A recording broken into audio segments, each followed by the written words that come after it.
Hello, hello. Looking very comfy there. I am. Wonderful. That's the spirit. My pup's a little bit more comfy than me, though. Let me see if I can. Nah, Oh, she is that a got little off of me. Rottweiler or is it a Doberman? That's a good question. She is a mutt. She's a mutt. Okay. When we got her, the Humane Society said that she was a lab shepherd mix, and she definitely has some lab in her, but she also has like really cool brindle like along her cheeks and along her feet. So Uh-huh. if I had to guess, it's probably a little bit of Rottweiler, just because of Oh, where the okay. coloring is. And she Got a just, more narrow snout though. Like Rottweilers have a pretty wide head. yeah, I don't know. She's got a lot in her. She's cute. What's her name? Luna, Luna. Oh, beautiful. you good girl. Except the only real problem I have with her is if I work at home, she'll do this thing where where is it?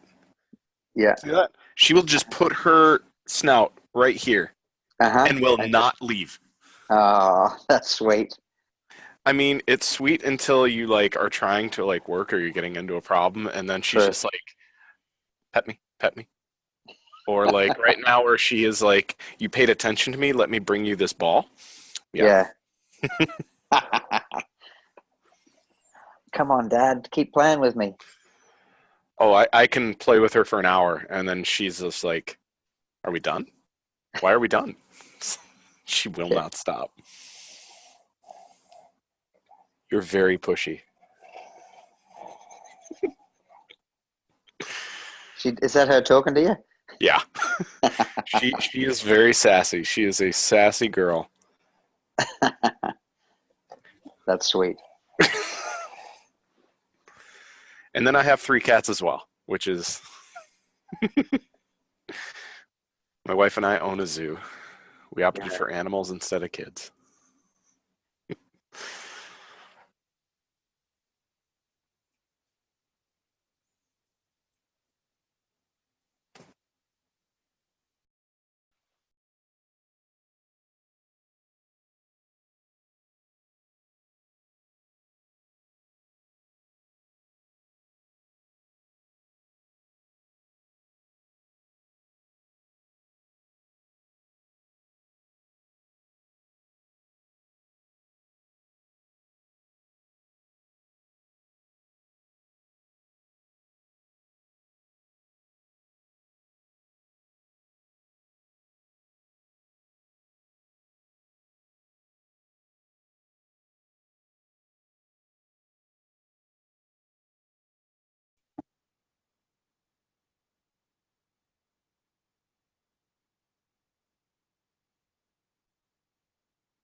Hi, everybody. Sorry for being late this morning or afternoon or evening, wherever you may be.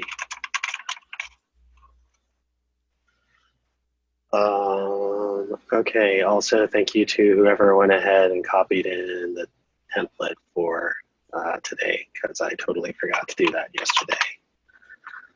Okay, so hi everybody. I'm Aaron of Sigbeard.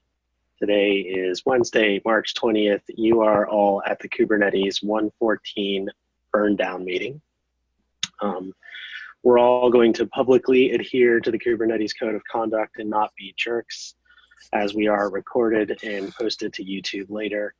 Today's cat t-shirt is Schrodinger and his many cats misbehaving, like they just can't wait to get out of the box, like I just can't wait for the release to actually happen. So let's move on to enhancements from Claire. No changes. We're still green.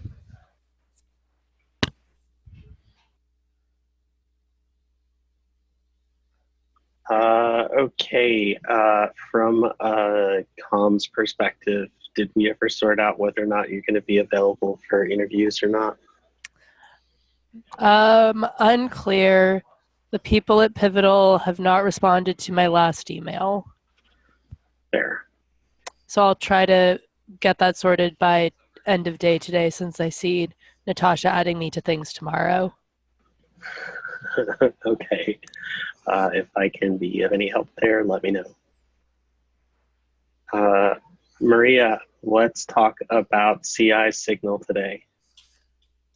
Sounds good. Not too much has changed since yesterday. There was a PR merged, one of the two PRs that were interesting to us, that deflaked storage upgrade tests. There is another one that I'm hoping will merge before we release on Monday, and it addresses a race condition in the kubelet volume manager.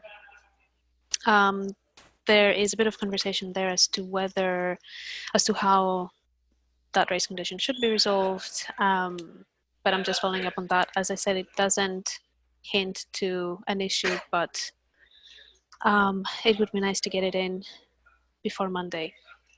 The other issue that I'm looking at is one on a flaky test that is related to pod reconciliation, from what I remember. There was a comment by Freehan is the GitHub name. I can't remember his real life name.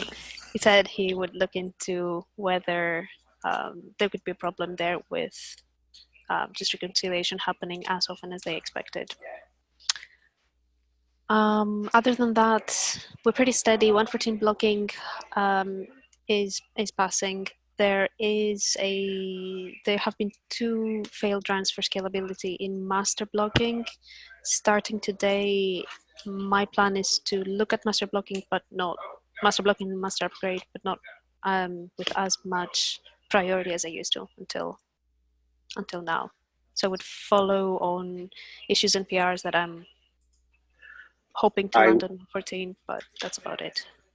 I would recommend not looking at master if you can help it, just because there are, actually, I don't know how many PRs have merged lately, but there are now a number of PRs in master, right, that just will never end up in release 114 unless they're intended to be cherry picked. So the state of master is now very different from the state of 114, and I would not try and rely on it for meaningful signal. Cool, sounds good. And in other somewhat interesting, I've started splitting the 114 dashboards to match the format that we've gone for master. And I've linked the PR in the document. Please let me know for any input or feedback that you may have. Yes, I'm commenting on that PR. I do have feedback, Yep. but we can take that offline. We'll get to it when we get to test info, I guess. Okay. Any other questions for Maria? It's like super awesome to actually see both master blocking and 114 blocking with no red on them. I mean, it happened for a little bit yesterday, and then Tim Pepper said something out loud, and well, here we are. But it does seem like things have been improving, which is always great. Okay, let's talk about bug triage. Nico. Hello. Things look good. there's a few things on the queues. A core DNS issue that's will have some release nodes as a known issue. Something in the beta core DNS crashes. Nothing to be resolved other than the release nodes, I guess. The volumes bug, there's the PR and there's waiting an answer from storage, whether it merges or not. And the other one is a small fix for kubeadm, which seems almost ready to merge or something.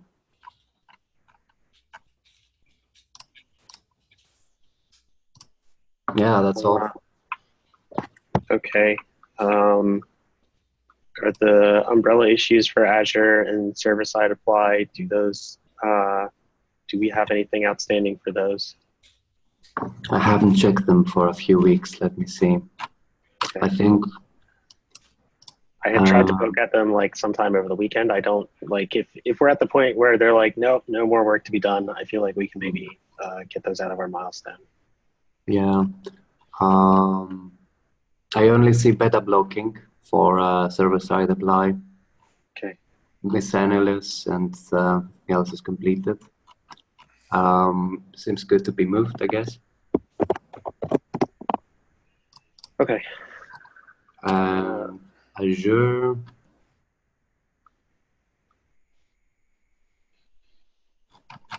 I think Azure mentioned the one that's preparing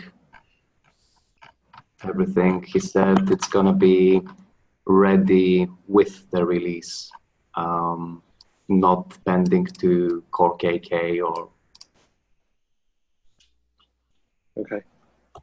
I think that would be fine. That works.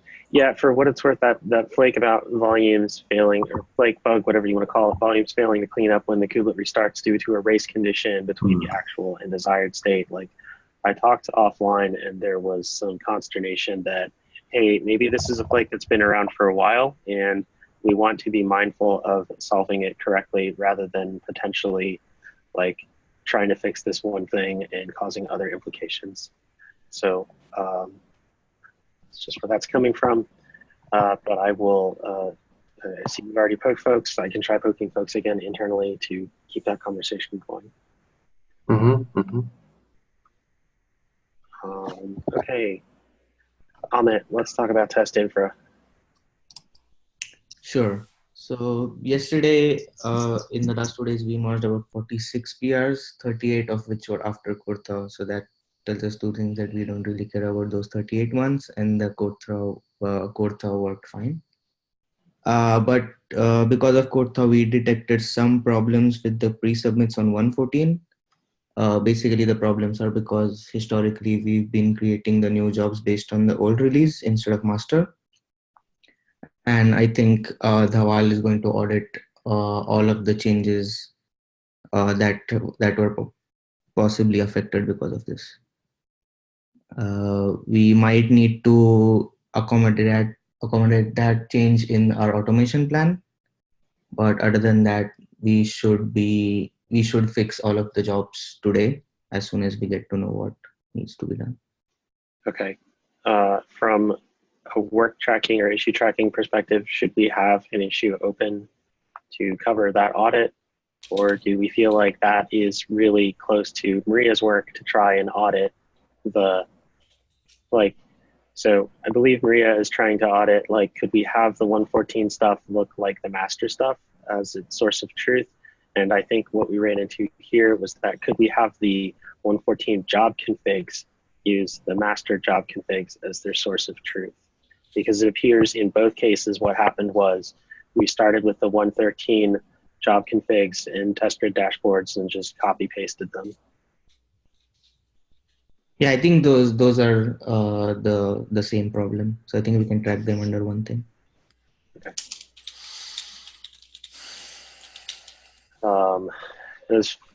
far as I know, that is now good. Is that Lubomir? I think you were the person who raised the issue about 114 precedents not working. Are you unblocked now?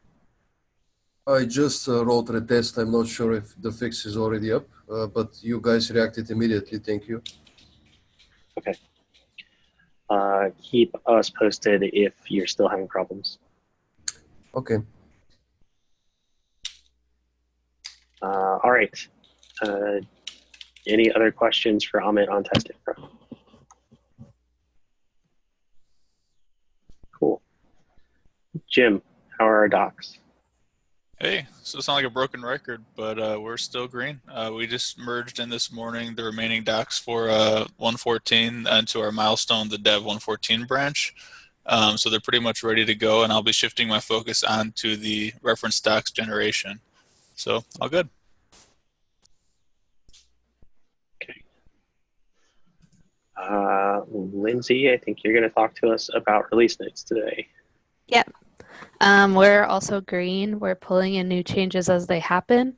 I did add the most recent pull requests for the release notes tool on GitHub, but we're ignoring that for the most part because we've discovered that the generated notes don't keep things in order, in the same order from generation to generation. So it's nearly impossible to keep it updated with the Google Doc.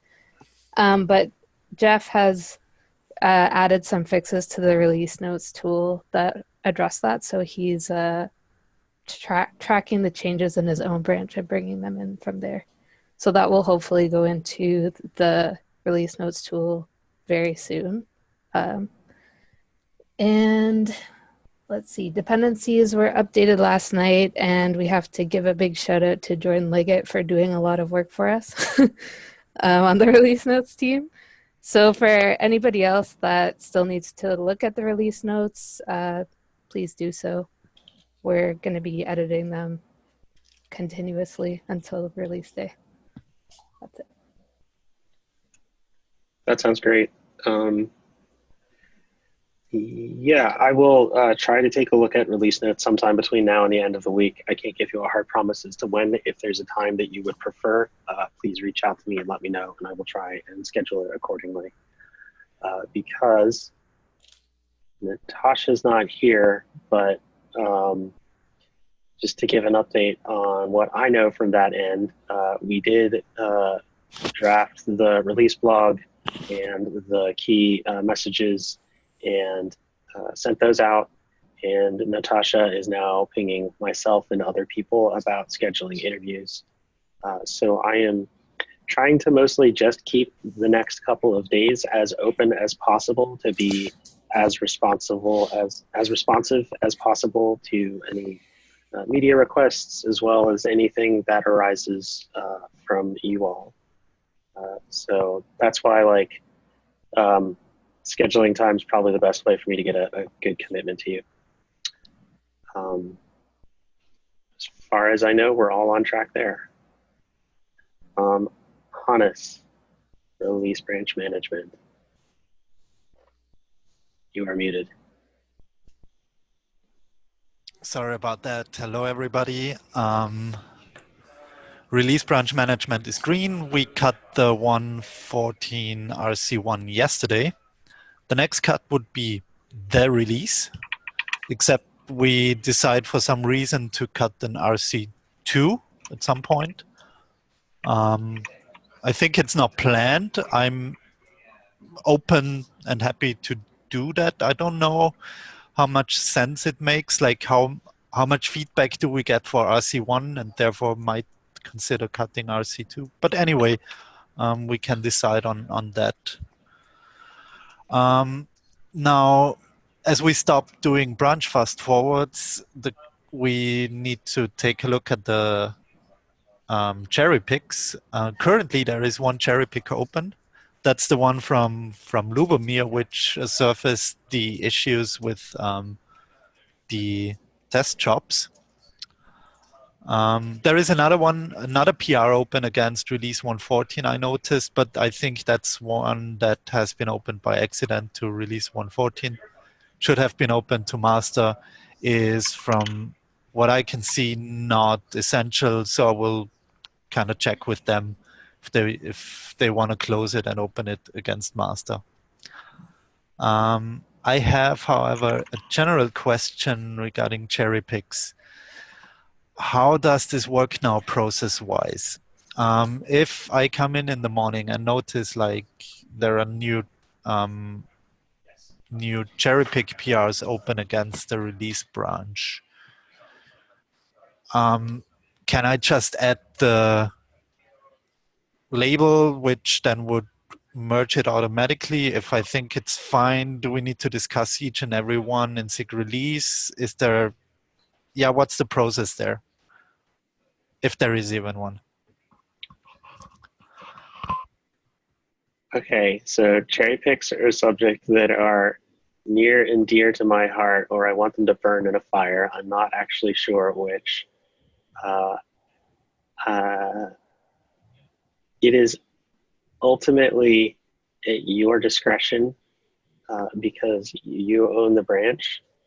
I think that what would probably be cool is if we chatted about them, like give a heads up that you've noticed one in sig-release. We can chat about it there and then come to a decision on the pull request as needed. I did ask people when I sent out an email about the way things work now is that regardless of what they're trying to do to land something into 114, they come and talk to us in sig-release anyway. So does that seem workable to you? Yeah, looks good to me. Right. I guess controversial stuff we can also then discuss on the daily burndown, which we still have. Yes. So I love you all. I trust you all. You do great work. So if it is your opinion that like this looks pretty, that it probably really needs to go in, then I trust your judgment. And like worst case, if we have to revert, we have to revert. That's okay. But if you're really uncertain, then you are always welcome to wait for a decision from me. The other thought I had would be if Tim Pepper has any suggestions, just as a patch release manager perspective, where I don't know if they go through, and I don't know if the patch release management team goes through anything more formal with regards to a cherry pick process. So I guess the first thing I would mention is the mechanism, just to affirm for Hannes, you go in the GitHub UI and you apply the label manually. It's not a command, but then the process, yes. Historically, branch management after release was on a single person, so they were kind of sadly left to their own choice making. For 113, Alexandra and I have been trying to weigh each of them together, have a brief chat, and I think similar has happened in this in-between phase in the final week, that we leverage the kind of hive mind of the release team to say like, dead or alive for that as Aaron Shirt. And I guess it's more than dead or alive, but dead or alive, like, do we let this in now or do we leave it for the .1 release? And so there's sort of three potential outcomes, like, no, we don't want this, or yes, we want it now, and yes, we want to defer it to the patch team. And there, it's been kind of the gut of everybody. So I think just ask questions early and often. And I definitely, in the 112 release, there was one where I had a nagging worry and I minimally mentioned it, and then like a week later it blew up and I regretted not having talked about it more. So just like there's no harm in conversation. Yep. Okay, cool. Loose and fast and lots of open communication in Slack with actual written documented decisions on PRs. It's great. Okay. As far as the RC2 thing, I legit don't actually remember or know the context for why we did that. It may be, perhaps Lubomir, you could answer this one. I feel like this is because the kubeADM folks really want to definitely test for sure with the very last possible cut bits that they can.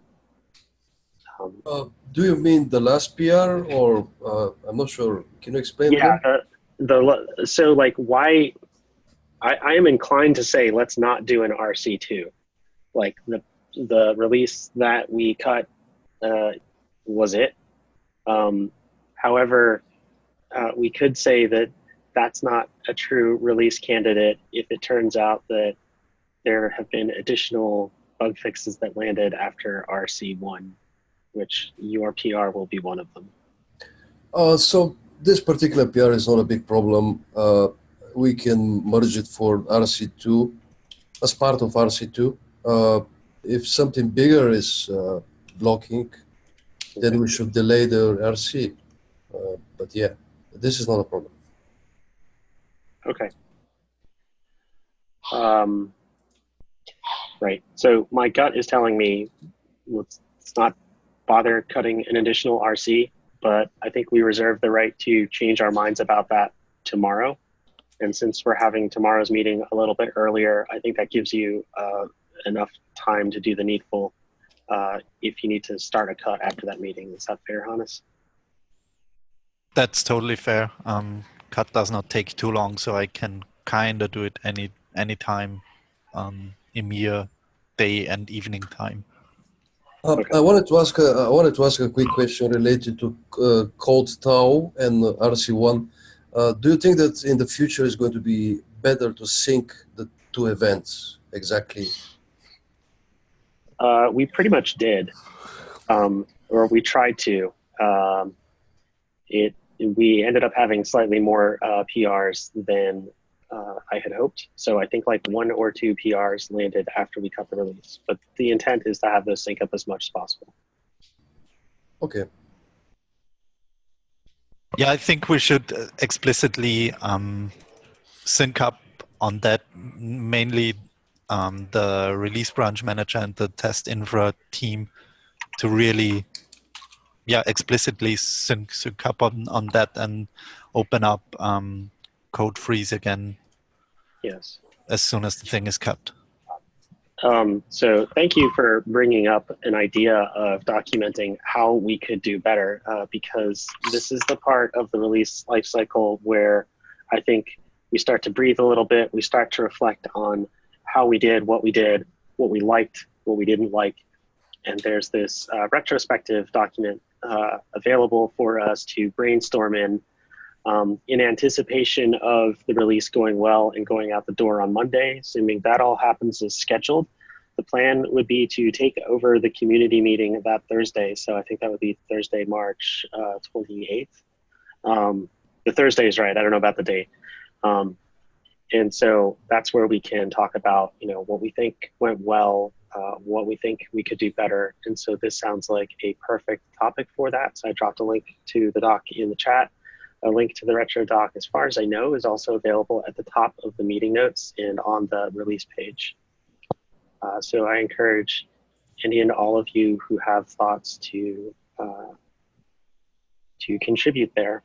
The only other main thing that I have is I sent out a request for some information on the release team mailing list. Thank you to those of you who have responded already.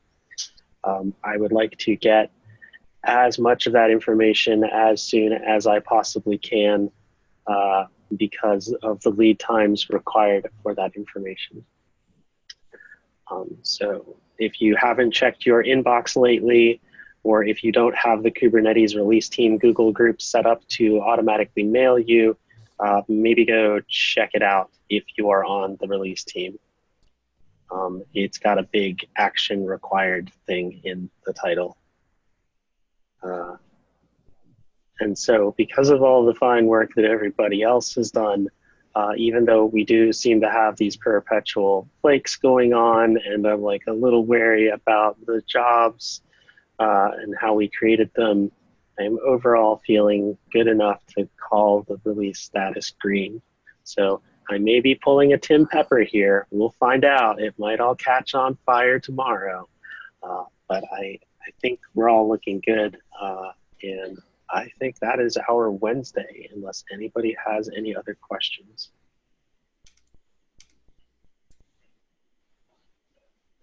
Okay. Thank you all for your time. Happy Wednesday. See you all tomorrow.